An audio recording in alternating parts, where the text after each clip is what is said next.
කවුරු හින්දාද? මගේ අම්මයි තාත්තයි හින්දා. මොකද මට ඒ දෙන්නට ලස්සන ජීවිතයක් දෙන්න තිබ්බ අවශ්‍යතාවය හින්දා. මට අදටත් තියෙන මේ නීඩ් එක විතරයි. ඊයේ තිබ්බෙත් ඒක. හෙටටත් මං හිතනවා මට තියෙන මේ නීඩ් එක. කෑෂ් සම්බන්ධව තියෙන නීඩ් එක ඒක. මගේ තාත්තා ජීවිතේ කවදාවත් එයා ගොඩාක් සල්ලි තිබ්බ කෙනෙක්. හැබැයි කලමනාකරණයේ මැනේජ්මන්ට් එකේ ඉෂුස් නිසා එයාගේ හැම දෙයක්ම යට නැති වුණා. අන්තිමට මගේ අම්මගේ ගමට එන්න වුණා යාට කෑගල්ලට. එයා පොළඹ කෙනෙක්. හැම දෙයක්ම නැතිලා තමයි යා කෑගල්ලට ආවේ. ඒතර එයාගේ ජීවිතේ කවුරුත් එයාට කියලා දෙන්න කෙනෙක් ඉඳලා තිබුණ නැහැ.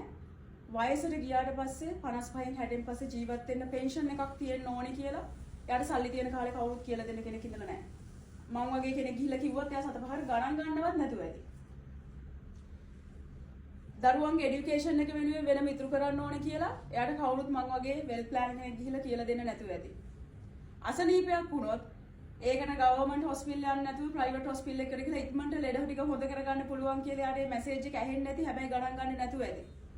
එයා නැති වුණොත් එයාගේ වයිෆ් දරුවෝ අසරණ වෙනවා කියන එක සමහර විට සල්ලි තියෙන කාලේ තේරෙන්නේ නැතුව ඇති.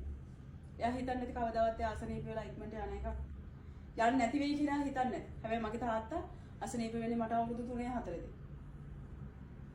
මම දැක්කා මගේ අම්මා කොච්චර අසරණ වෙනවද කියලා දරුවෝ 4 දෙනෙක් එක්ක මගේ තාත්තා මාස ගණන් හොස්පිටල් එකේ ඉන්නකොට. අද මං අඩුම කාලෙකින් ලංකාවේ බෙස්ට් වෙල් ප්ලෑන් වෙච්ච කෙනා මම. මම ඒක හරි ආඩම්බරෙන් කියන්නේ මම ඒක මොකක් කරලාද කියලා දන්නවද?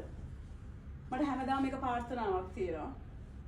මගේ තාත්තට සිද්ධ වෙච්ච දේ එයාට ඒක තේරුමක් නැතිකම හෝ අවබෝධයක් නැතිකම නිසා වෙච්ච දේ තව තාත්තයෙකුට සිද්ධ නොවෙන්න මට උදව් කරන්න පුළුවන් නම් තව දරුවෝ ටිකකට ඒක සිද්ධ නොවෙන්න මට කරන්න පුළුවන් නම් ඒක තමයි මම මේ වෘත්තිය ලැබෙන එකම ලොකුම තෘප්තිය. අද මගේ ලොකු ටීම් එකක් ඉන්නවා.